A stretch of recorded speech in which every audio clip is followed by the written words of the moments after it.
decision making ataupun lebih ke pengambilan keputusan itu seperti apa sih gitu. Bisa dikatakan setiap manusia memiliki pilihan setiap hari ya. Kita misalkan ketika teman-teman mendapatkan pilihan di semester 1 kemarin, kenapa sih harus memilih di Universitas Sains Indonesia, lalu jurusannya ilmu komunikasi gitu. Teman-teman pasti sudah memiliki pertimbangan yang sangat panjang ya, kenapa saya memilihnya bukan fakultas kedokteran gitu, yang memang uangnya juga nanti akan lebih cuan bila dibandingkan dengan fakultas ilmu komunikasi. Itu pasti itu sering menjadi perdebatan dengan diri kita sendiri, decision making ataupun pengambilan keputusan seperti apa aja. Seperti setiap pagi kita bangun pagi, apa yang kita lakukan setiap hari gitu. Kalau misalkan ada perubahan-perubahan sedikit, seperti contoh kayak misalkan ketika kita melewati jalan yang biasa, yang biasanya tenang gitu ya teman-teman, syahdu di awal pagi ketika teman-teman berangkat kerja, ternyata ada kemacetan, dan itulah yang membuat tingkat stres orang ya menjadi naik gitu tadi. Apalagi berkaitan dengan adanya kecelakaan di jalan gitu ya, terus juga adanya misalkan truk terguling gitu, dan itu menghambat dari aktivitas teman-teman yang biasanya kita tuh seperti robot lah gitu ya, sudah secara tersistem otomatis gitu ya. Diibaratkan kalau misalkan di film Terminator tuh jadwalnya sudah jam segini ke kantor, pulang jam segini gitu. Jadi udah semuanya sudah terekam jelas gitu dari hari Senin sampai Jumat, bahkan Sabtu tuh sudah terekam jelas ya. Nanti kalau misalkan ada perubahan gitu, seperti misalkan tadi ketika ada kemacetan gitu ya, terus juga ada terjadi sesuatu hal, misalkan kendaraan teman-teman rusak gitu di jalan, dan itu kan akan membuat stres kita makin bertambah ya. Makanya beberapa penelitian yang dikatakan cenderung masyarakat yang tinggal di daerah yang urban gitu ya, perkotaan tuh cenderung cepat lebih stres gitu, tingkat stresnya marah-marah bila dibandingkan dengan di tingkat pedesaan gitu. Kalau teman-teman bisa bandingkan nih slow living tuh, kalau orang desa dia lebih cenderung menghadapi kehidupan gitu ya, tidak terlalu stres, lebih mindful gitu ya. Terus juga mereka lebih tingkat dalam mencari uangnya itu bukan kalau kita kan ya, kalau misalnya kita nih kayak di daerah Jabodetabek gitu ya, kita istilahnya pengen instan gitu teman-teman, pengen instan mendapatkan proses. Oh, misalkan sekarang di tanggal 21 ini saya pengen cepet gajian nih karena kemarin uangnya habis gitu. Ya, itu menjadi suatu decision making gitu. Sebagian keputusan tuh ketika kita ingin mengambil keputusan, itu sangat berpengaruh terhadap masa depan kita. Kayak contoh, misal teman-teman nanti setelah lulus dari S1 ini pengen mendapatkan beasiswa ke luar negeri gitu ya, pengen mendapatkan beasiswa ke luar negeri, berarti teman-teman harus memiliki pilihan. Misal teman-teman bisa opsional ya, bisa opsional mau pilih karir dan pendidikan, berarti untuk berkeluarga teman-teman memilih keputusan, oh nanti deh saya berkeluarganya saya akan fokus terhadap diri saya sendiri gitu ya, bertanggung jawab ke diri sendiri. Masalahnya adalah yang terjadi di Indonesia itu pola pikirnya lebih ke secara irasional, dimana kalau misalkan dengan tatanan budaya ya ataupun society sendiri yang membuat tingkat stres yang lebih tinggi gitu, apalagi perempuan gitu yang belum menikah dan lain-lain, itu banyak tekanan tadi dalam diri sendiri gitu ya, decision makingnya, lalu juga dengan tekanan keluarga, kantor, dan lain-lain gitu, seperti itu. Jadi keputusan ini menurut Pak Jalaluddin beraneka ragam. Apa aja sih? Ada 3 ya teman-teman. Tadi keputusan merupakan hasil berpikir dari hasil usaha intelektual kita.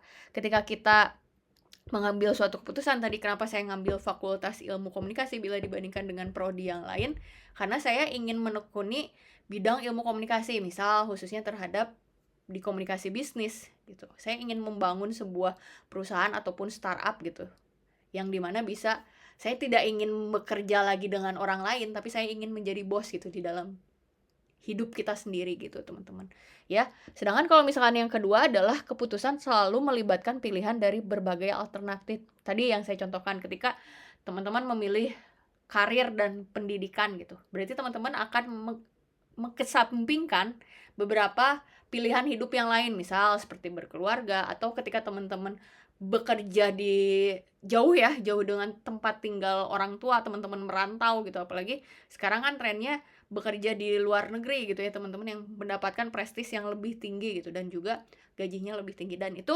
akan ada decision making gitu ya, suatu keputusan di mana kita harus mempelajari budaya yang baru, bagaimana kita bisa beradaptasi gitu ya, kita bisa survive nggak sih di dalam kehidupan kita sendiri. Nah itu yang kedua ya, lebih ke selalu melibatkan beberapa pilihan tuh ada alternatifnya. Ketika kita mau grow atau bertumbuh berarti kita siap untuk lonely gitu ataupun kesepian. Apalagi ya ketika misalkan teman-teman nanti berada di ruang lingkup yang baru, budaya yang baru, negara yang baru gitu, itu akan siap-siap gitu. Teman-teman harus belajar bahasa yang baru, bisa memahami orang lain seperti apa gitu, dan akan ada ini ya, perbedaan budaya ataupun culture shock yang sangat tinggi. Oke, gak apa-apa. Yang telat saya sambil record, nanti besok sekalian saya upload sama human relation ya. Oke, yang terakhir, sedangkan ini lebih ke keputusan selalu melibatkan tindakan nyata walaupun pelaksanaannya boleh ditangguhkan atau dilupakan. Seperti contoh ketika misalkan kita ngambil fakultas ilmu komunikasi gitu ya, sedangkan kalau tren sekarang teman-teman bergeser, kalau tren di USI kita lihat lebih trennya tuh banyak orang karena dengan mental health ya, kita bahas ke psikologi. Makanya orang tuh lebih tertarik gitu after COVID ini, jurusan yang paling diminati gitu ya, mahasiswa-mahasiswa yang ada di Indonesia adalah lebih ke psikologi gitu, bila dibandingkan dengan ilmu komunikasi. Khususnya di Universitas Sains Indonesia ini memang jajaran top ini adalah psikologi dan teknik industri gitu. Kenapa? Karena itu dipengaruhi oleh bagaimana gitu ya, yang SDM sumber daya manusia yang di sekitar Bekasi dan Cibitung yang merupakan kelas karyawan, kita fokusnya di kelas karyawan yang memang mengambil skupnya tuh yang pekerja gitu, khususnya kayak teman-teman gini tadi. Misalkan ketika teman-teman mengambil sebuah keputusan sekarang nih, saya tanya, teman-teman ngambil bekerja gitu, sambil bekerja sambil juga kuliah, berarti teman-teman harus mempunyai risiko, harus bisa membagi time management tadi.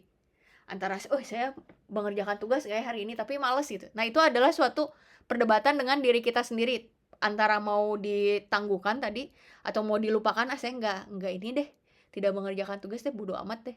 Itu kan kita selalu berperang sebenarnya teman-teman, selalu berperang dengan diri kita sendiri gitu. Tapi kalau menurut Pak Jalal sendiri dikatakan bahwa motif ini sangat mempengaruhi pengambilan keputusan. Sebenarnya kita tuh selalu melawan diri kita sendiri gitu. Dari bangun tidur, dengan media apa aja yang dikonsumsi ya, khususnya media sosial sekarang berkaitannya tuh. Terus juga untuk pilihan pakaian gitu ya, kayak kehidupan kita sehari-hari, pakaian, makanan, dan lain-lain, kebutuhan primer dan sekunder gitu. Ini masuk ke decision making. Kalau ada yang mau ditanyakan, mangga ya. Oke, kalau misalkan permasalahannya adalah problem solving tuh apa sih gitu ya. Tadi kita tuh kan bergerak sesuai dengan kebiasaan kita dari kita bangun tidur gitu ya. Kita sudah seperti robot lah istilahnya, kita bangun jam 5 gitu, terus melakukan kegiatan misal olahraga, terus setelah itu kegiatannya apa? Berangkat ke kantor. Ketika ada yang tidak sesuai dengan ritme kita gitu, misalkan tadi rusak mobil gitu ataupun motor kendaraan teman-teman tuh, itu akan mempengaruhi diri kita sendiri. Kadang kita jadi merasa ragu dengan diri kita sendiri, apakah kita harus kembali ke rutinitas yang sama atau ya udah deh hari ini saya ingin pulang gitu, ingin santai gitu. Tapi kan kita juga setiap hari memiliki pilihan ya teman-teman tadi, antara kita mau males atau kita mau oke deh saya mau menghadapi dunia pada hari ini gitu. Tadi kalau saya contohkan tadi semuanya lebih ke berjalan otomatis ya, apalagi di kehidupan dewasa ini kita tidak bisa kayak misalkan kalau dulu pas kecil gitu ya, yang dikatakan oleh Pak Jalal sendiri, pas kecil hidup kita tidak cenderung monoton. Kenapa? Karena kita selalu menganggap pengalaman yang baru gitu setiap hari itu memiliki perbedaan antara satu sama lain. Tapi ketika kehidupan dewasa ini, karena kita monoton gitu ya tadi, rutinitas hal yang sama, jadi kadang orang dewasa ya khususnya cenderung tingkat stresnya lebih tinggi dibandingkan dengan anak-anak gitu. Tapi kalau misalkan masalah tersebut selalu timbul di dalam benak teman-teman ya, itu akan berpengaruh terhadap cara pandang kita sendiri. Ketika bisa dikatakan ya, kalau manusia, nanti akan nyambung ke slide selanjutnya, kalau manusia kekurangan tidur ya ataupun jam tidurnya gitu setiap hari, misalkan penelitian yang saya baca, dia kurang tidur selama ya 3 hari lah gitu ya, harusnya kan di usia dewasa ini sekitar 8 jam tuh normalnya. Tapi kalau misalkan kurang dari 6 jam, biasanya akan ada daya penurunan otak sendiri teman-teman. Itu berbeda ya, nanti ada salah satu experience yang dilakukan tuh. Oke, kalau misalkan kaitannya dengan problem solving sendiri, proses memecahkan persoalan langsung ini ada 5 tahapan.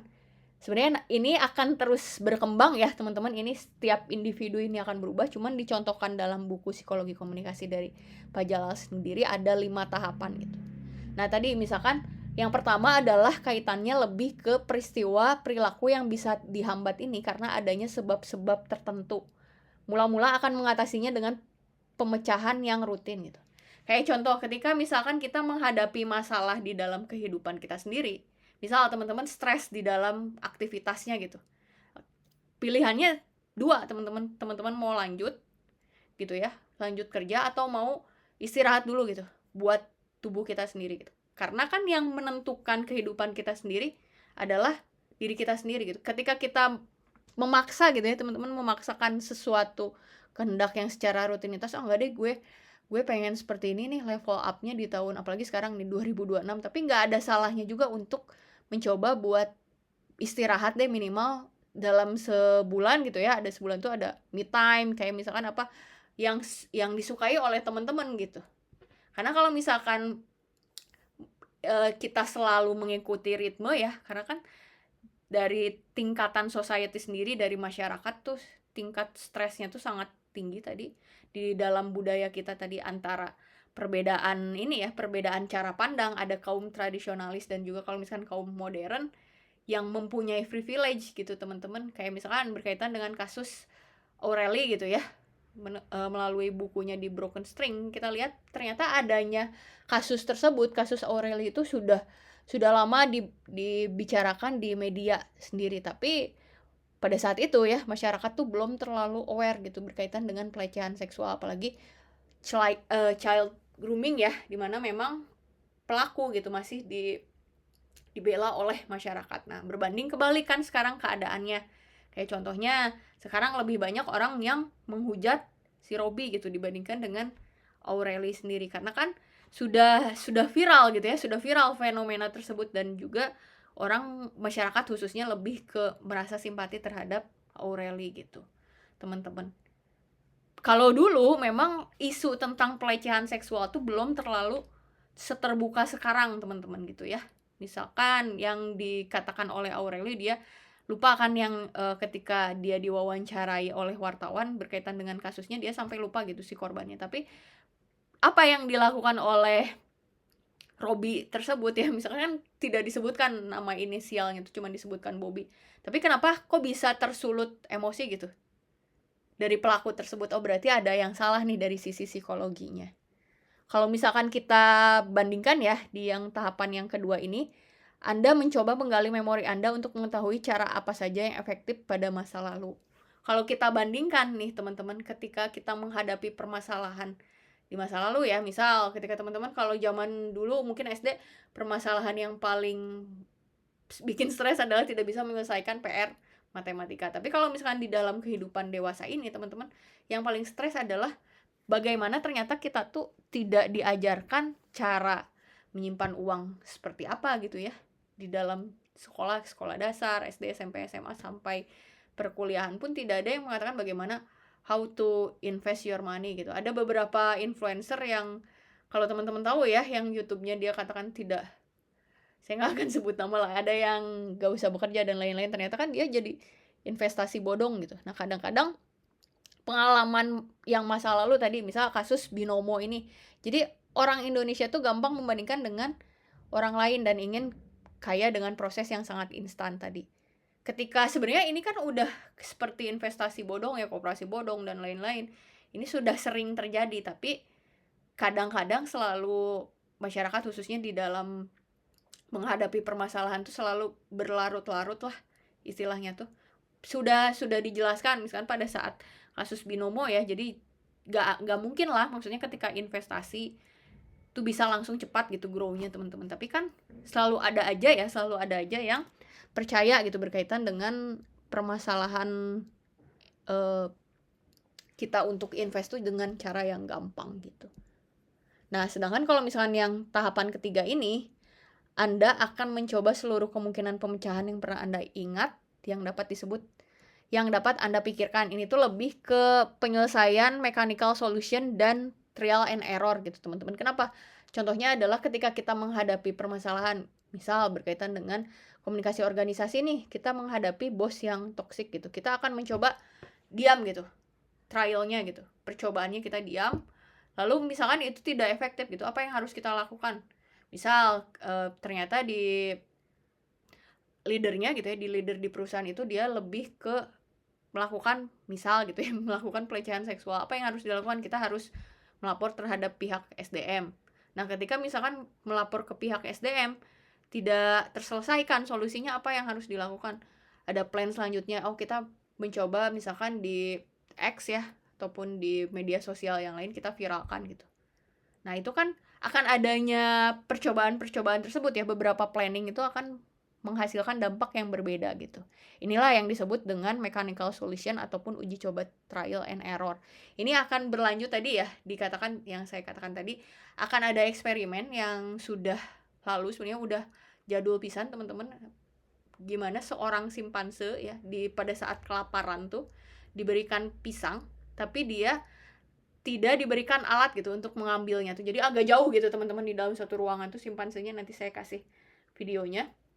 Teman-teman bisa tonton apa yang harus dilakukan simpanse tersebut untuk bisa menggapai makanan yang dia inginkan gitu, khususnya pisang. Nah, sedangkan kalau misalkan dalam uji cobanya manusia tadi, ternyata kalau manusia kurang tidur, sudah dilakukan penelitian ya, akan ada daya penurunan otak sendiri, dimana dia ingatannya melemah, lalu umurnya juga semakin pendek. Bukan kata saya ya, tapi setelah melalui beberapa eksperimen dan uji coba memang seperti itu gitu. Nah, sedangkan kalau misalkan yang ketiga ini, Anda mulai menggunakan lambang-lambang verbal ataupun grafis untuk mengatasi masalah. Tadi ketika kita mendapatkan masalah gitu, apa yang harus kita lakukan gitu, lambang-lambang verbalnya tuh.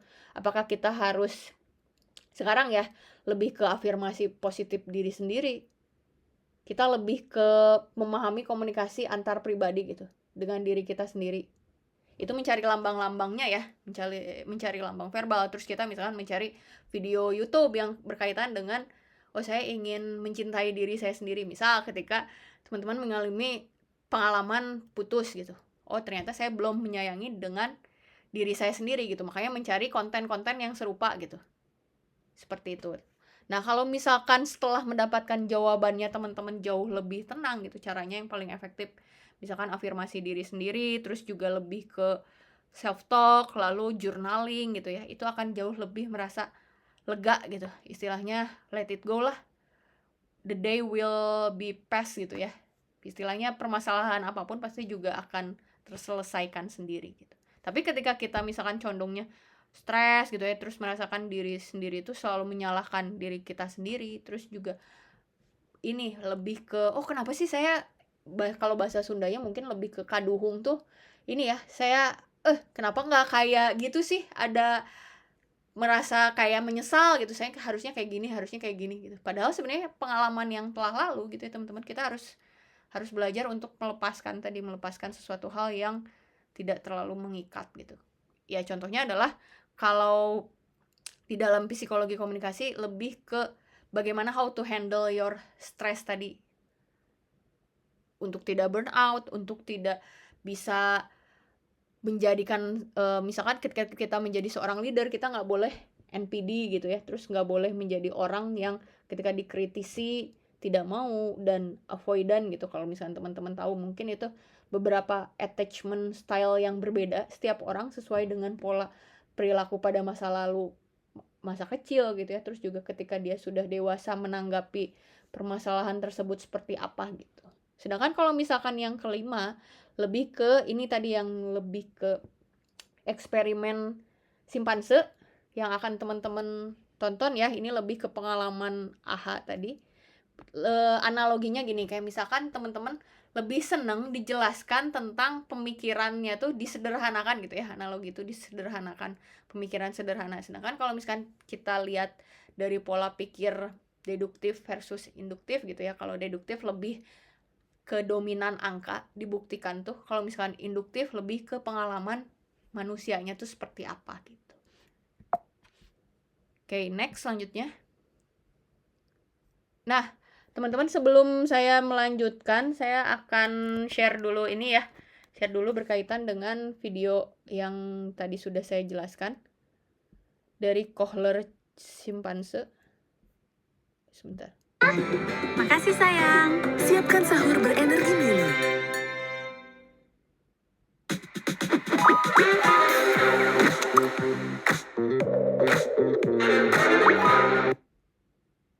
Ini ke Wolfgang Kohler eksperimen ya. Udah agak jadul juga.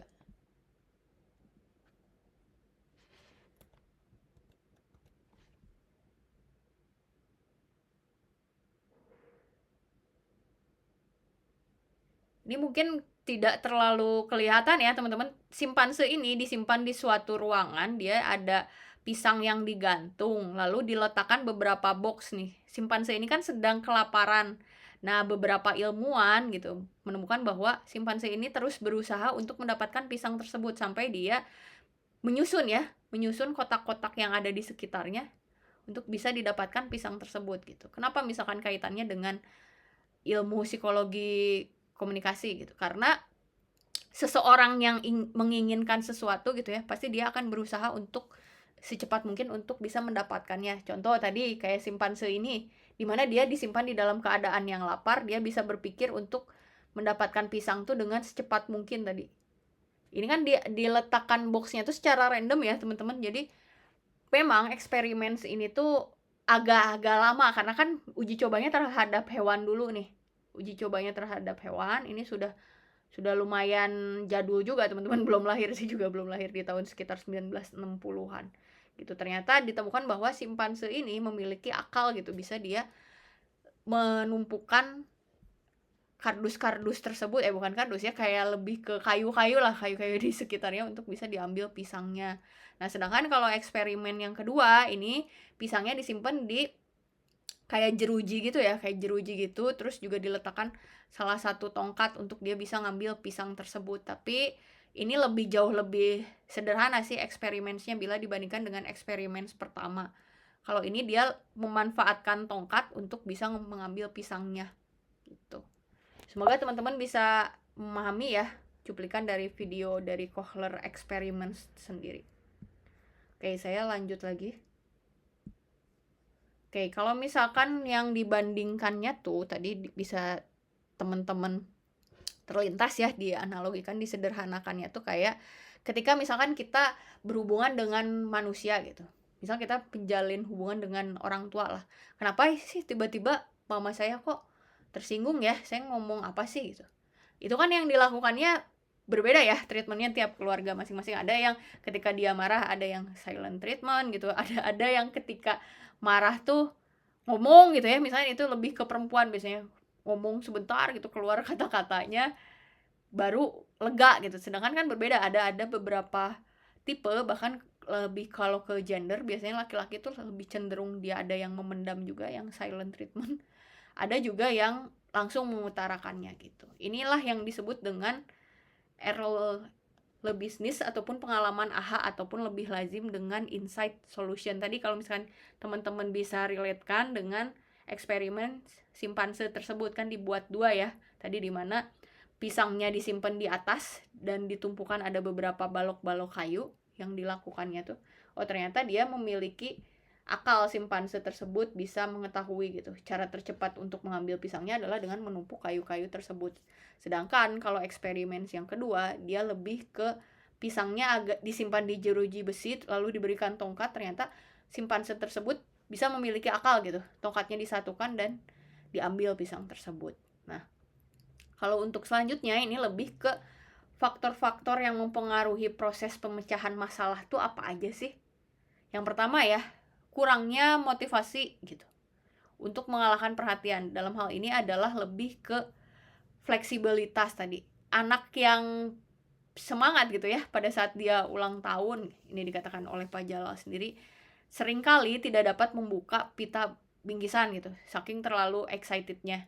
Berbeda lagi kayak misalkan ketika ada beberapa treatment ya, misalkan kalau di budaya barat, ketika anak-anak gitu mendapatkan prestasi, dia lebih ke oh iya dikasih hadiah gitu ya, sama keluarganya. Sedangkan kalau Asia budayanya itu budaya keras, ketika kita misalkan mendapatkan juara 1 gitu ya ranking, kalau teman-teman related ya paling disebut oh ya nak bagus gitu, tanpa diberikan apapun gitu. Sedangkan sebenarnya dalam pola asuh yang saya baca dari beberapa jurnal tuh harusnya diberikan kasih sayang gitu ketika punya anak gitu ya, teman-teman berprestasi diberikan hadiah gitu, terus juga dipuji, karena itu akan berpengaruh ketika dia dewasa. Ketika dia dewasa cenderung tidak diapresiat gitu ya teman-teman, dia akan merasa semua hal itu seperti biasa aja bagi dia, bahkan cenderung menjadi sesuatu perilaku yang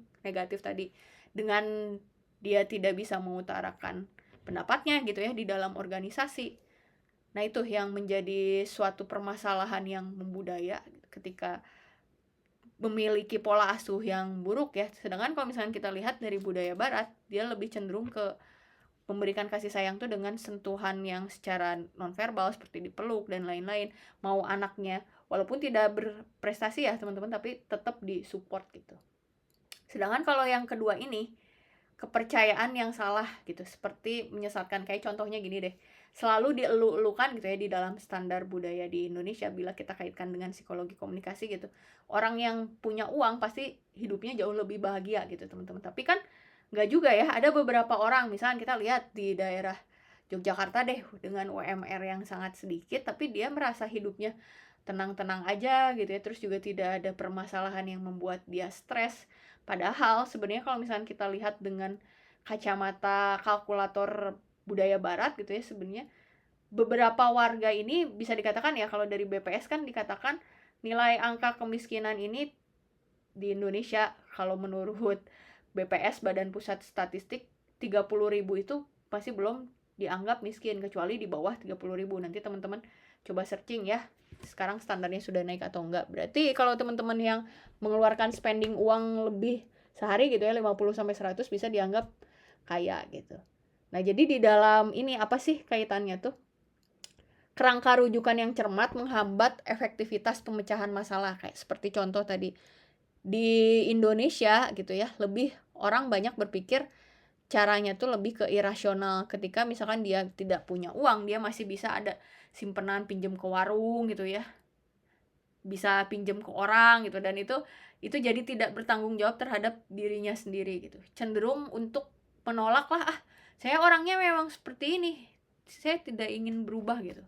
Karena budaya seperti ini ya teman-teman, kayak misalnya contoh kita lihat kasus di Kementerian Agama yang secara terus-menerus kalau teman-teman perhatikan ya, menterinya tuh banyak korupsi di slot haji gitu. Bahkan yang saya baca, yang menteri yang terakhir teman-teman baca dari tahun 2019 itu ada beberapa jutaan jemaah haji yang tidak bisa berangkat, saking gitu ya dianggap bahwa Kementerian Agama ini ya terpercayalah menterinya. Padahal kalau teman-teman bisa searching ya, menteri agama tersebut, saya nggak akan sebut nama, dia sama sekali bukan lulusan S1 loh teman-teman, dia lulusan SMA. Bisa hal seperti itu terjadi ya, karena di negara kita cara pikirnya irasional.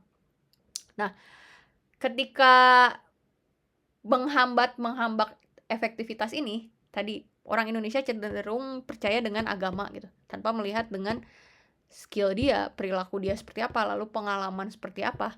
Ini nyambung juga bagaimana pemecahan masalah gitu ya di Kementerian Agama ini, yang memang notabene yang paling gampang untuk dikorupsi adalah kuota haji. Kalau teman-teman sekarang bisa lihat ya, ada beberapa data yang saya baca tadi pagi gitu ya, ternyata memang anggaran negara yang paling banyak ini adalah lebih ke Badan Gizi Nasional. Saya juga tadi baca beberapa pegawai yang ada di MBG itu bisa diangkat menjadi P3 gitu, P3 di pemerintah sendiri. Nah ini adanya kesenjangan sosial, sedangkan Kementerian Pendidikan sendiri, Kemendiksaintek itu berada di paling bawah.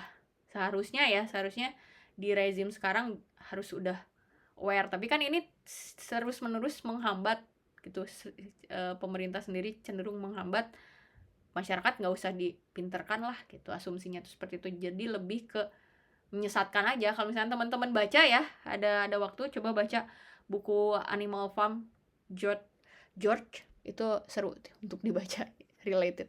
Oke, masuk lagi.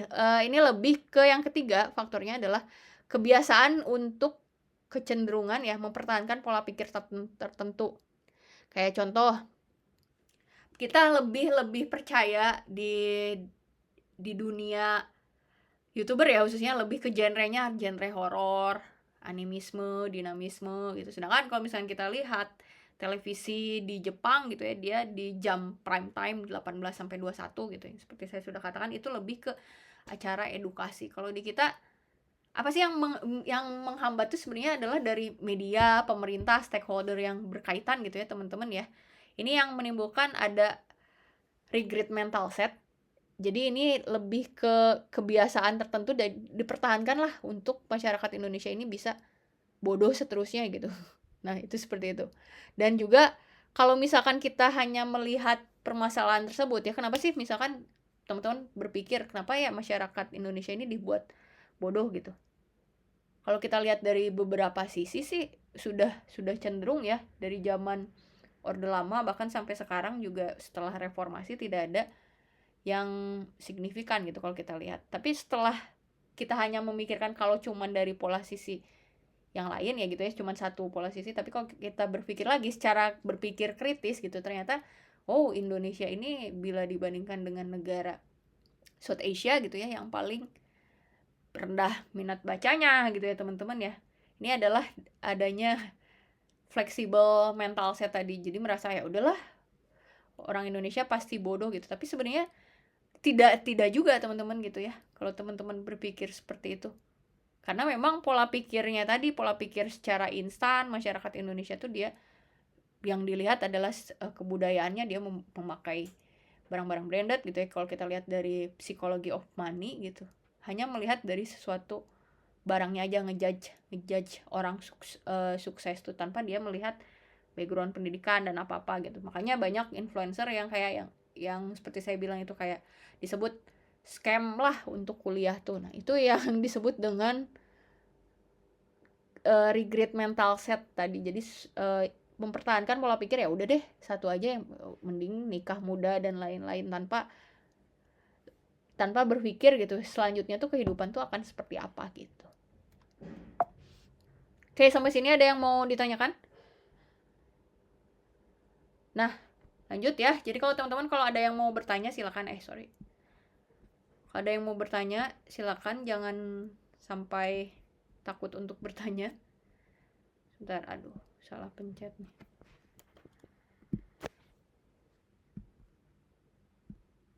Oke, kalau selanjutnya ini lebih ke faktor terakhir ya. Oke, Supriyadi. Faktor terakhir, faktor-faktor yang mempengaruhi proses pemecahan masalah itu apa sih? Ini, jangan sering curhat ke ChatGPT, ini dampak buat kesehatan mental. Kalau teman-teman ada waktu silahkan dibaca ini artikelnya. Yang saya baca ini ada beberapa di Amerika Serikat ya, seorang pria paruh baya ketika dia cenderung skizo ya, dia punya penyakit mental health, skizo ternyata didukung terus untuk bahwa dipercaya di ChatGPT ini dia akan menemukan soulmate-nya gitu. Saking dia percayanya gitu ya, jadi dia tidak ke ahlinya gitu, harusnya dia lebih ke ahli, ke dokter kejiwaan harusnya, psikiater, tapi yang mengakibatkan itu adalah selalu didukung oleh ChatGPT yang dikatakan dia akan menemukan soulmate-nya terjebak di ini, di artificial intelligence ataupun di ChatGPT ini. Jadi dia percaya sampai dia bunuh diri gitu. Dan beberapa penelitian yang dikatakan ada suatu kemunduran gitu ya, khususnya di dalam negara maju, di Amerika aja masih banyak orang yang gak aware gitu, malah curhat sama ChatGPT, dan itu tidak akan menyelesaikan masalah ya teman-teman, karena ChatGPT adalah kan by human ya, diciptakan oleh manusia, jadi dia tidak bisa merasakan emosi yang jauh lebih dalam. Harusnya kan ketika dengan profesional dia bisa membandingkan dengan nggak apple to apple gitu permasalahan tersebut dan akan diberikan solusinya. Sedangkan kalau dengan artificial intelligence dibuktikan bahwa beberapa penelitian ini lebih ke mendukung individu tersebut gitu, di-appreciate, tidak diberikan pemecahan masalahnya itu seperti apa. Nah, nanti teman-teman sekitar 5 menit ya, coba cari yang berkaitan dengan permasalahan mental illness sekarang tuh seperti apa sih? tadi. Jadi ini tuh lebih ke emosi ini mewarnai cara berpikir kita tadi ya. Jadi nggak ada yang betul-betul objektif gitu istilahnya. Kita tuh sebagai manusia yang utuh kadang selalu menyalahkan diri kita sendiri gitu dibandingkan dengan mempermasalahkan orang lain. Kayak contoh adalah seorang guru ya, saya baca ini di salah satu podcast.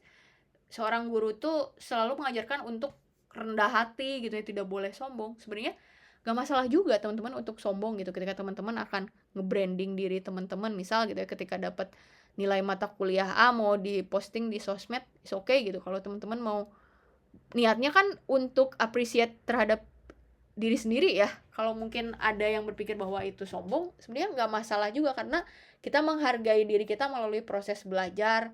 Teman-teman selama 1 semester ini mengorbankan waktu gitu ya untuk bisa mendengarkan saya, terus juga mengerjakan tugas dan lain-lain, mendapatkan hasil yang baik gitu. Dan itu mau di-influence ke orang lain ya nggak masalah, tapi kadang pola pikir tadi, takut inilah, takut ain dan lain-lain, dan pola pikir tersebut yang membuat kita tuh tidak menghargai diri kita sendiri gitu teman-teman.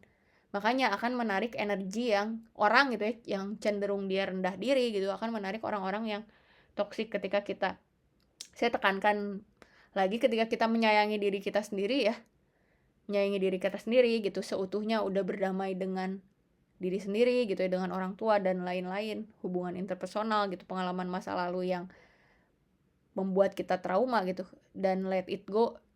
Ya udah gitu teman-teman, ketika ada yang mau membicarakan negatif apapun juga itu nggak akan efek ke diri kita sendiri gitu. Jadi kita tuh khususnya ya masyarakat Indonesia ini sering ke memendam rasa emosi tadi, menjadi yes man lah gitu, ataupun yes girl, oke deh gitu, aku orangnya nggak enakan jadi orang tuh, jadi mengorbankan diri sendiri misal gitu ya. Oke teman-teman, silakan sekitar 5 menit untuk mencari kasus mental illness yang nanti kita akan diskusi ya, kira-kira sampai jam 8:30 lah. Ini saya ngasih mata kuliah di pertemuan 14 ini, yang kalau nggak bisa on mic ataupun ada kegiatan, nanti tolong seperti biasa ya, nanti tolong di grup berikan contoh kasusnya, sama yang kemarin juga yang human relation saya tunggu berkaitan dengan kasus yang sudah saya berikan kemarin. Ya oke, kita 5 menit nanti saya tanyakan. Kalau misalkan ada yang nggak bisa on mic nanti atau sambil bekerja, diketik aja di Google Chat atau di Zoom. Tapi kalau ketiknya di Zoom harus tetap di forward ke grup ya. Atau ada yang udah dapat, Bu Lucia udah dapat tentang kasus mental illness. Kalau mau pengalaman pribadi silakan ya. Kalau mau pengalaman orang lain boleh.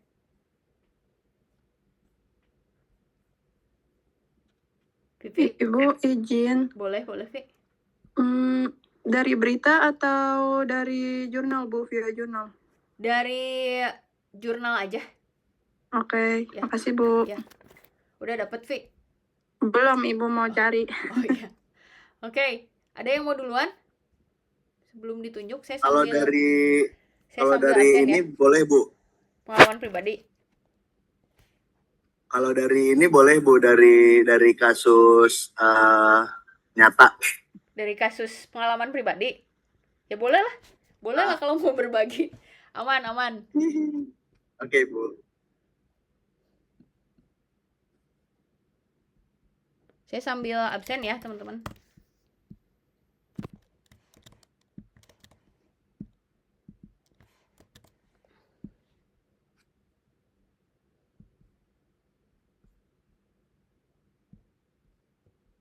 Abdul kemana? Abdul nggak ada ya? Tadi katanya masih di jalan, Ibu, nggak bisa masuk. Oh, Andin ada, Andin ya? Elita nggak masuk. Vina ada, Vina nggak bisa ini. Oke.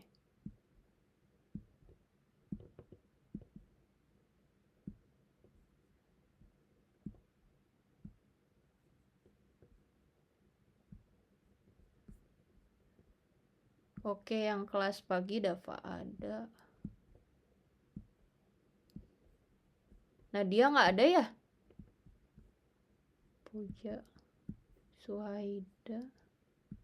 Ada. Supriyadi ada, Vivi ada.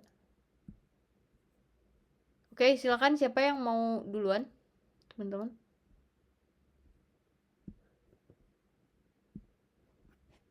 Nev mau duluan, Nev? Udah dapat? Atau Dava? Kasus ini Bu, kasus bunuh diri yang baru terjadi di universitas apa ya? Jadi teman-teman saya Bu yang kuliah juga, katanya temennya ada yang bunuh diri. Berkaitan dengan Temennya bunuh. permasalahannya? Permasalahannya tuh terlilit utang dikarenakan ini Bu, kecanduan judi online. Oke. Kalau analisis menurut Dava tuh kenapa ya sekarang orang tuh gampang terkena, khususnya ya mahasiswa tuh terkena dampak dari judi online tuh bisa kena ke kesehatan mental gitu ya, ataupun ke mental illness tuh gampang untuk tergoda tuh kenapa sih, Dav ya? Menurut Dava nih.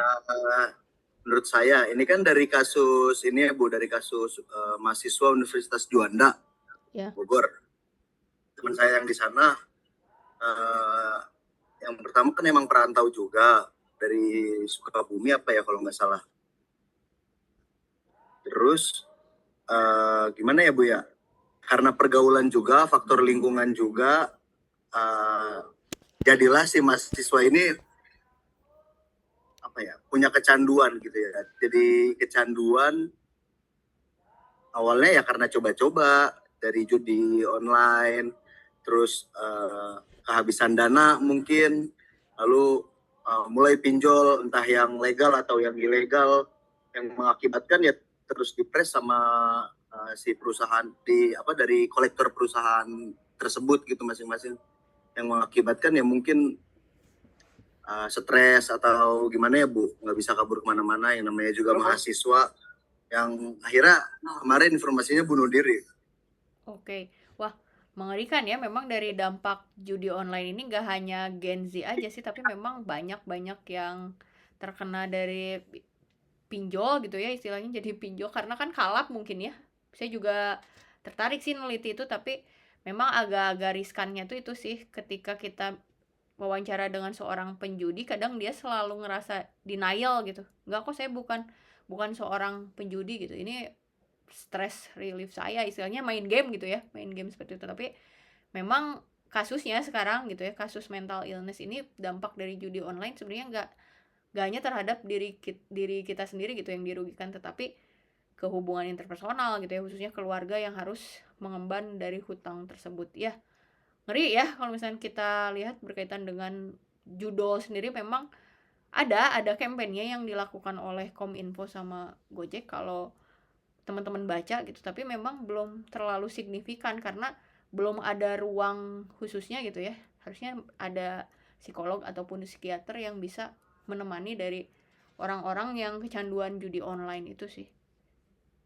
Oke, thank you Dav. Oke, next selanjutnya Vivi Cahyati. Udah dapet, Vi? Vivi belum dapet, Ibu. Oh, Hazmi dulu. Oke, boleh Hazmi. Jurnal ya Bu. Ini aku dapat jurnal. Judulnya Studi Kasus Mental Illness Anxiety terhadap Self-Development Remaja di Kecamatan Ciledug dan Kecamatan Pandeglang. Abstraknya, masa remaja dikenal dengan masa pemberontakan atau masa transisi dari kanak-kanak menuju dewasa. Masa di mana muncul rasa ingin tahu yang tinggi, namun di sisi lain muncul sikap yang kurang percaya diri dan bimbang karena telah mengalami beberapa perubahan yang dianggapnya terjadi secara mendadak. Karena kan di masa remaja ini, dari kanak-kanak ke remaja kan kayak biasanya kita bermain atau pokoknya kaget lah gitu pas remaja, tahu kehidupan luar tuh kayak gimana. Banyak tuntutan dan tekanan yang datang kepada para remaja yang diharapkan dapat bertindak dewasa, mandiri, dan bertanggung jawab serta paham akan norma-norma sosial. Itu Bu. Oke, thank you Hazmi. Sebenarnya kalau kasus tentang mental illness ini nggak hanya terjadi di ini ya, maksudnya ketika saya tanya deh Hazmi, ketika tahu kehidupan dewasa ini ngerasa kaget nggak sih? Ngerasa kaget nggak dengan kehidupan dewasa yang serba hustle culture gitu ya, istilahnya cepat Oh, enggak. tuntutnya. Enggak sih Bu, saya Bu. Wah, Enggak, saya maksudnya kan perlahan-lahan gitu loh Bu, nggak langsung tep. Ya, jadi kayak oh iya, pahamnya itu sedikit demi sedikit, kayak gimana sih jelasinnya, iya nggak langsung lulus langsung tep, oh jadi gini, nggak gitu. Sedikit-sedikit saya udah mulai memahami dunia luar, gimana dunia kedewasaan itu seperti apa. oke. Kayak nggak langsung nggak langsung dikasih tekanan atau pressure yang langsung tek gitu, nggak. Dikit-dikit saya step by step ngerasa dewasa tuh kayak gimana. Oke Hazmi, kalau yang kita relate kan ya, kehidupan dewasa ini sebenarnya lebih ke kasus mental illness tuh sebenarnya di latar belakangi COVID ya. After COVID ini memang orang-orang tuh lebih aware terhadap isu kesehatan mental. Kenapa? Karena yang dirasakan pada saat pandemi itu merasa terkurung gitu, tidak bisa beraktivitas, yang biasanya kan memang manusia kan makhluk sosial ya, yang harus bersosialisasi. Ketika terjebak pandemi itu, beberapa orang bahkan ada yang stres dengan pemberitaan COVID, gak mau nonton media massa gitu ya, karena terlalu stres gitu melihat banyak orang yang meninggal ya. Bahkan ada yang sampai dia punya panic attack terus ketika melihat berita tersebut. Jadi kalau berkaitan dengan mental illness sendiri, ada beberapa penyakit yang dia ke fisik gitu ya teman-teman, itu akan berpengaruh. Tadi jadi kalau panic attack yang udah tinggi itu dia gak bisa mengkontrol lah dimanapun tuh. Misalkan ketika simptom itu ya yang terjadi, dia tiba-tiba tidak sadarkan diri gitu. Kadang orang tuh tidak bisa merasakan hal yang serupa. Apa sih gitu kalau kita tanyakan, khususnya gen yang lebih tua ya. Gen yang lebih tua itu pola pikirnya berbeda dengan teman-teman sekarang. Mungkin ya tidak merasakan hal yang sama sih, karena dari pola asuhnya juga berbeda. Itu sih kalau misalnya kita relate kan kayak berbagai pilihan yang kita lakukan gitu ya teman-teman. Coba saya tanya Hazmi, kenapa Hazmi ngambil ilmu komunikasi di USI gitu, kenapa nggak di yang lain gitu? Pernah mikir kayak gitu nggak Hazmi? Iya, sering. Terus gimana cara untuk menjawab pertanyaan itu ke diri sendiri?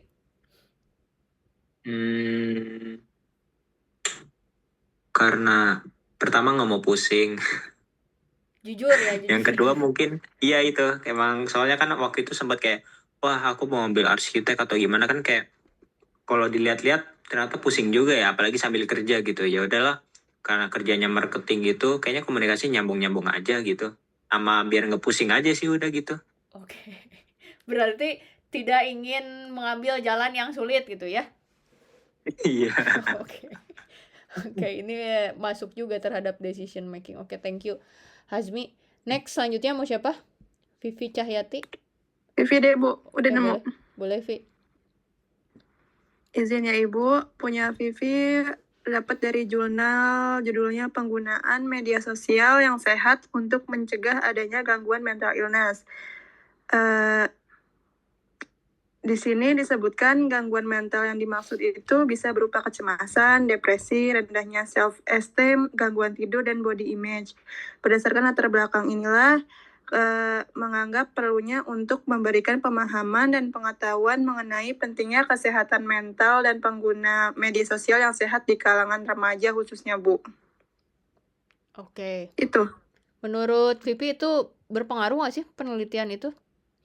Berpengaruh pastinya ya Bu, soalnya kan sekarang makin banyaknya konten-konten yang disajikan di berbagai platform gitu ya, yang bisa memicu adanya kayak kecanduan, terusnya apalagi yang pasti sih kecanduan sih Bu, terus sama kayak kurangnya tidur juga gitu loh Bu. Jadinya tuh kayak screen time-nya tuh non-stop di layar HP gitu loh Bu. Ya, berkaitan dengan hormon dopamin juga sih, hormon dopamin yang terus dipacu gitu ya, kita dapat sebuah hiburan konten dengan durasi yang pendek gitu. Sebenarnya kalau misalkan secara alamiah harusnya dopamin kan kita olahraga gitu ya teman-teman, melakukan Betul. hal yang kita sukai gitu, harusnya seperti itu, harusnya nggak secara instan gitu. Tapi setelah kita penggunaan gadget gitu ya, smartphone tadi, screen time tuh jadi membuat yang tadinya ngantuk jadi gak ngantuk gitu, gara-gara scroll TikTok. Makanya harus setelah mempelajari ini ya, setelah mempelajari psikologi komunikasi, teman-teman harus memiliki pilihan tadi, mau meninggalkan media sosial atau mau hanya media sosial ini hanya sebagai tools aja mengetahui perkembangan tadi, perkembangan iptek gitu ya, sekarang yang lagi dibedah tuh apa. Sekarang kan lebih, sekarang ya trendingnya di Google Trends lebih ke video Aureli ya, yang Bobby gitu, si Robby tuh lagi dihujat sama netizen gitu. Itu juga salah satu permasalahan yang terjadi sih. Oke, thank you Vi. Memang ini ya, Betul, Bu. kalau kasus mental illness tuh menarik sih sebenarnya teman-teman, akan berpengaruh ke banyak sektor gitu khususnya. Oke, terakhir siapa, Bu Lucia atau mau Nevi? Yang enggak, yang tidak disebutkan nanti langsung ke Google Chat ya, jangan lupa ya, sama yang kemarin yang di Human Relation. Bu Lucy ada, Bu Lucy? Bu Lucy ada? Atau Ada Bu, mau sambil rapat ya Bu. Gak apa-apa Bu. Udah dapat Bu? Belum Bu. Oke, kayaknya sibuk ya. Nevi ada, Nevi? Oke, saya lanjut dulu ya sambil menunggu ini teman-teman. Oke, sebenarnya kalau misalkan berkaitan dengan kasus mental illness, teman-teman harus bisa dipersiapkan nanti ya untuk semester depan nih teman-teman. Gak kerasa udah semester 3, nanti akan mau menarik topiknya tuh apa. Misalkan di mata kuliah psikologi komunikasi ya, kalau teman-teman tertarik berarti ingin meneliti tentang itu, harus digali tuh sekarang gitu, harus di planning dari sekarang gitu, decision makingnya. Udah semester 3 nanti nggak akan kerasa gitu, pada saat tugas akhir harus memilih mata kuliah yang disukai oleh teman-teman ya. Misalkan saya lebih suka ke public speaking, oh berarti saya akan meneliti tentang gaya retorika berbicara. Misalkan Kementerian Menteri Purbaya deh saya mau teliti gitu, harus sesuatu hal yang teman-teman sukain gitu, jangan sebagai saya pengen lulus cepet aja deh, hanya sebagai prasyarat wajib, jangan seperti itu. Tapi menjadikan sesuatu mata kuliah ini ya, project terakhir ini di tugas akhir kan hanya maksimal 15 lembar ya teman-teman di tugas akhir ini, jadi harus sesuatu hal yang benar-benar bermanfaat buat teman-teman suka di mata kuliah apa gitu. Nah ini balik lagi, kalau misalnya tentang kasus kesehatan mental ini teman-teman bisa analisis sih, dilihatnya adalah orang yang biasanya ceria tadi ya, dia akan menarik diri dari lingkungan. Misalkan orang tersebut biasanya cenderungnya ekstrovert gitu, tetapi teman terdekat teman-teman tiba-tiba menarik jauh, berarti ada yang salah tuh. Ketika orang tersebut memiliki permasalahan kesehatan mental ya teman-teman, yang dibutuhkan sebenarnya adalah support system sih. Kita harus bertanya gitu apa yang terjadi. Kadang orang yang memiliki gangguan mental ataupun kesehatan mental tuh dia merasa sendirian gitu teman-teman, merasa sendirian dan tidak ada yang mengerti keadaan dia. Makanya sebenarnya butuh support group gitu ya. Kalau di Amerika, di US tuh, di negara-negara maju tuh ada yang kecanduan alkohol, ada yang kecanduan narkoba dan lain-lain gitu ya. Misalkan kecanduan pinjol gitu ya. Kalau pinjol memang hanya di Asia aja sih, karena di negara maju jarang ada terkena pinjol, karena mereka kan mainannya kredit, biasanya kredit card lah yang paling ini. Makanya dibutuhkan support group tuh. Kalau misalnya teman-teman nonton gitu ya di film gitu, biasanya ada kelompok yang ada gitu pertemuan itu yang kecanduan tuh, dia akan berbicara gitu kenapa permasalahan kecanduan minuman, misalkan minuman keras tuh, untuk didukung tidak bisa kembali ke adiktik yang sama gitu, kecanduan minum, alkohol, narkoba dan lain-lain. Itu sangat dibutuhkan sih di dalam mengatasi mental illness sendiri. Nah, sedangkan kalau yang kedua, kelelahan yang signifikan tadi ya, kita seperti hidup tuh seperti robot gitu, otomatis langsung menjadi harus seperti ini nih setiap hari, Senin sampai Sabtu ke kantor gitu, terus tidak ada hal lagi yang disenangkan. Makanya ketika teman-teman merasa bosan gitu ya, harus mencari suatu kegiatan yang baru, hobi sih. Kalau teman-teman suka baca, berarti teman-teman harus beli buku minimal 1 bulan sekali satu. Atau kalau teman-teman ingin memulai hobi yang baru gitu, mencari suatu hal yang baru, apalagi di awal tahun ini ya, untuk bisa mengurangi dari stress relief sendiri. Atau yang suka nyanyi, dimainkan lagi skillnya, mencoba alat musik yang baru. Itu sih agar di kehidupan ini gitu ya, tidak terlalu menjadi manusia yang ditekan oleh society ataupun masyarakat. Nah, gimana nih cara untuk meningkatkan kesehatan mental?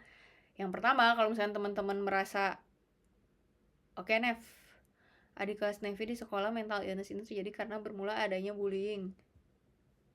Oke, sebenarnya menarik ya fenomena bullying ini di gen alpha sendiri. Saya lihat adanya cenderungan tuh gen alpha tuh jauh lebih pola asuhnya ya, kayak dia tuh merasa inilah lebih superior gitu, lebih superior dibanding Gen Z. Saya lihat beberapa fenomenanya tuh kayak mereka tuh berani untuk melawan, atau memang ada suatu kemunduran ya, mereka melihat di media sosial yang mereka tonton tuh, jadi merasa mungkin dunia yang dia tonton di media sosial ini adalah sama seperti dengan di dunia nyata. Kayak contohnya kayak membuli satu sama lain adalah dinormalisasi gitu. Itu juga bisa menjadi suatu penelitian yang menarik sih, kenapa bisa terjadi gitu. Mental illness ini terjadi karena bermula adanya bullying, kemudian faktor ekonomi yang mendukung tekanan mereka serta kurangnya kesadaran orang tua. Nah, kalau zaman saya dulu tuh kan lagi happeningnya PS1 ya teman-teman. Dulu tuh ketika SD tuh ada anak-anak gitu ya, teman-teman saya tuh dia mempraktekkan Smackdown gitu. Smackdown yang sama pada saat mereka mainkan di dunia virtual game gitu. Jadi karena anak-anak tuh kadang selalu pola pikirnya tuh kayak gini, berpikir bahwa yang ada di depan mereka gitu ya, seperti game tuh adalah suatu kehidupan yang nyata. Jadi tidak bisa membedakan antara realitas tadi. Makanya kecenderungan bullying ini kalau di Korea Selatan lebih ke cyberbullying. Kalau di Indonesia lebih ke bullyingnya cyberbullying iya gitu, secara langsung, secara tradisional juga iya.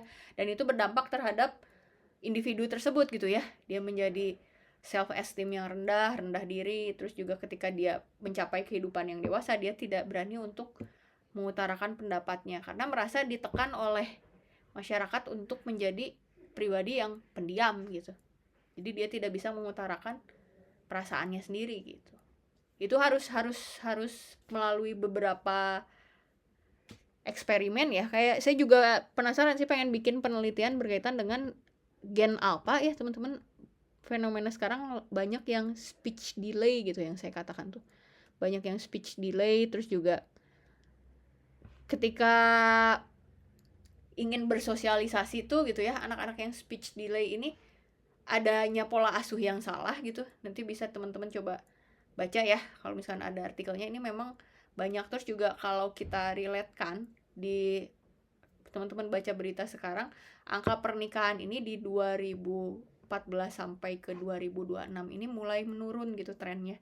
Gak hanya di Indonesia ya, di beberapa negara maju juga sama.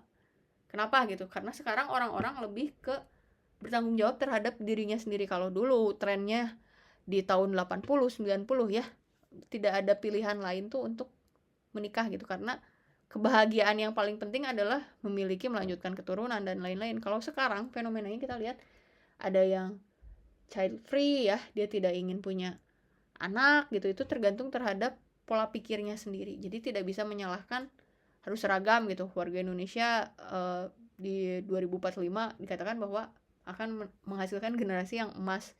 Tapi kan belum tentu juga. Kita lihat gitu sekarang fenomena yang terjadi gen alpha sendiri adanya penurunan gitu. Dan dalam tingkat membaca aja mereka tuh, saya temukan ya beberapa artikel tuh sampai tidak bisa membaca gitu. Berarti ada suatu penurunan pendidikan nih di Indonesia tuh. Nah, selanjutnya ini balik lagi.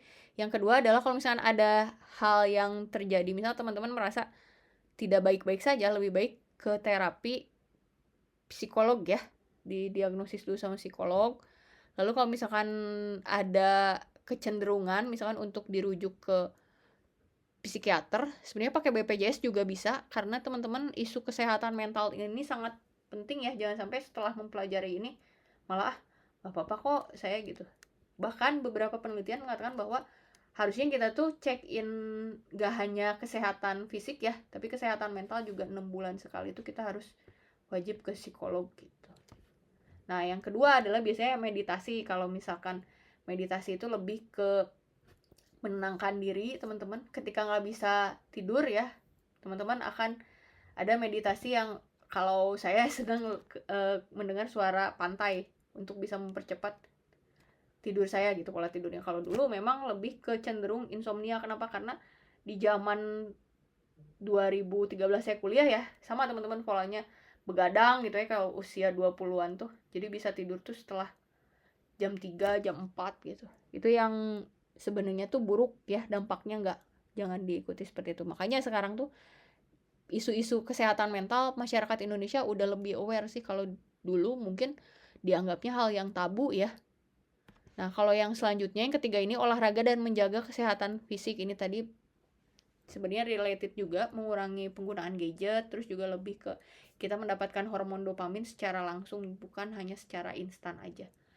Lalu selanjutnya lebih ke mengatur pola makan gitu. Teman-teman ketika misalkan punya kecemasan, anxiety gitu, teman-teman harus coba makanan yang real food, jangan memakan makanan junk food, karena itu akan berpengaruh terhadap kondisi fisik dan mental kita sendiri. Ketika teman-teman memakan junk food ya, itu otomatis makanan itu terserap ke dalam tubuh kita gitu secara instan. Tadi merasa ingin sesuatu hal manis secara terus-menerus gitu ya. Kalau misalkan mengatur pola makan itu akan berpengaruh tuh. Kalau misalkan teman-teman ingin mengurangi gula gitu, misal di awal tahun ini ingin mengurangi gula, ngopi terus gitu ya. Ngopi boleh, tapi gulanya jangan terlalu banyak, karena itu akan berpengaruh terhadap kondisi fisik teman-teman, juga kondisi kesehatan mental. Ketika misalkan dikatakan beberapa penelitian ini, saya baca yang memakan makanan sehat gitu ya, healthy food, terus ada yang vegetarian gitu, dia cenderung tingkat stresnya lebih turun bila dibandingkan dengan orang yang sering memakan junk food dari penelitian tersebut. Apalagi khususnya ya kalau di Amerika ini budayanya makan makanan instan ataupun junk food tuh udah menjadi suatu budaya yang biasa aja. Minum juga cola dan lain-lain kalau di budaya barat. Kalau di kita, di Asia masih cenderung sehat gitu, minumannya air putih gitu. Oke. Nah, ini lebih ke tadi ya, menghindari kebiasaan buruk, juga tadi screen time yang berlebihan, terus ada support group ya, temen gitu, khususnya temen yang temen-temen circle-nya sedikit nggak apa-apa, yang penting saling mendukung satu sama lain. Terus juga tidur yang cukup, tadi harus 8 jam tidur. Lalu mengembangkan coping mechanism ataupun hobi yang baru tadi yang ingin digeluti. Misalkan teman-teman ingin mencoba hal yang baru, bukan yang monoton gitu setiap hari. Karena kan kalau seperti itu ya, seperti itu kita tidak ada bedanya dengan robot gitu. Dan yang terakhir lebih ke mengurangi stres aja. Mengurangi stres itu seperti apa sih, Bu? Ya misalkan dalam 6 hari bekerja, teman-teman ada day off gitu ya, istirahat tuh ngapain? Misalkan senang ke alam, naik gunung dan lain-lain, itu stress relief-nya berbeda dibandingkan dengan orang yang, kalau saya lebih gak suka daerah perkotaan gitu. Ketika saya pulang ke rumah menghirup udara yang sejuk, itu juga merupakan salah satu coping dari mekanisme stres saya gitu.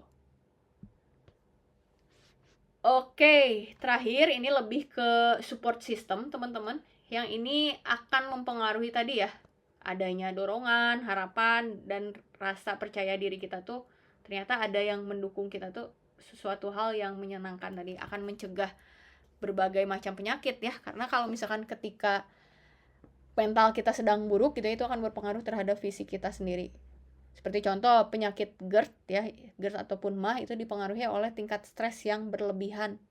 Karena lambung akan lebih mengeluarkan banyak asam gitu ya istilahnya, yang mengeluarkan zat asam tersebut yang akan memberikan sinyal ke otak, jadi tidak nafsu makan gitu ya. Terus juga mengabaikan sinyal-sinyal yang sudah diberikan otak tadi, harusnya beristirahat malah lanjut bekerja tersebut. Itu akan berpengaruh terhadap mental illness, burnout, dan lain-lain gitu.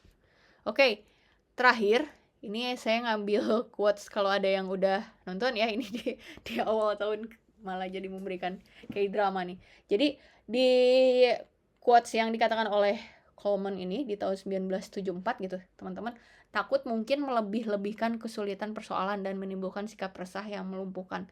Tindakan seperti marah, mendorong tindakan impulsif ya, dan kurang dipikirkan, dan kecemasan dapat membatasi kemampuan kita untuk melihat masalah dengan jelas atau merumuskan kemungkinan pemecahan masalah.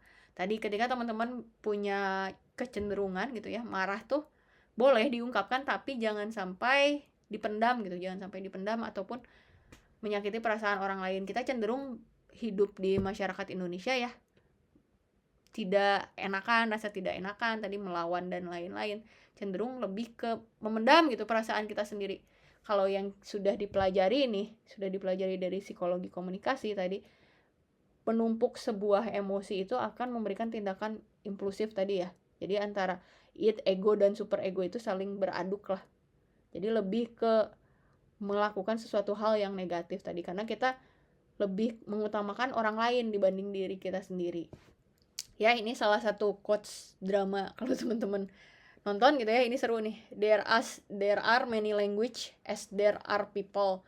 Everyone speak their own language. That's why people banyak yang misunderstanding dan istilahnya salah menafsirkan gitu ya, salah menafsirkan dan menyalahkan satu sama lain gitu. Jadi kita harus belajar untuk bisa memahami bahasa orang lain, apalagi teman-teman yang sudah belajar di psikologi komunikasi baik secara verbal maupun non-verbal. Itu aja, ada lagi yang mau ditanyakan? Oh, saya baru mau ini. Oke, nggak apa-apa kalau yang baru join ya, Nadia. Oke, nanti saya langsung absenkan di SIP. Ada yang mau ditanyakan sebelum kita berakhir mata kuliah di pertemuan 14? Untuk soal UAS udah saya drop ya, teman-teman. Jadi akan ada perubahan durasi karena sama saya disamakan dari semester 1 sampai semester 2. Nanti saya akan lihat skillnya yang paling jago editing gitu ya, dan storytelling tuh yang paling bagus semester 1 atau semester 2 ya, nanti kita akan lihat. Tadinya kan hanya 5 menit, tapi kayaknya ini tuh untuk nge-save ya, untuk nge-save teman-teman ketika misalkan ada lomba short movie, jadi teman-teman ada istilahnya ada cadangan lah untuk bisa dimasukkan lombanya gitu, tanpa teman-teman harus syuting lagi. Gitu, makanya saya akan memberikan lebih banyak project nanti di mata kuliah tuh, nggak akan ada soal-soal lagi gitu. Ada lagi yang mau ditanyakan? Ada yang mau bertanya atau mau memberikan insight nih? Saya tunjuk aja deh. Boleh yang mau ngasih insight? Vivi deh, Vivi Cahyati. Gimana Vi? Apa yang dipelajari pada malam hari ini, penutup dan simpulan? Ayo Vi. Izin ya Ibu. Boleh. Untuk sekarang yang Vivi dapat sih lebih ke cara pengendalian diri ya Bu, buat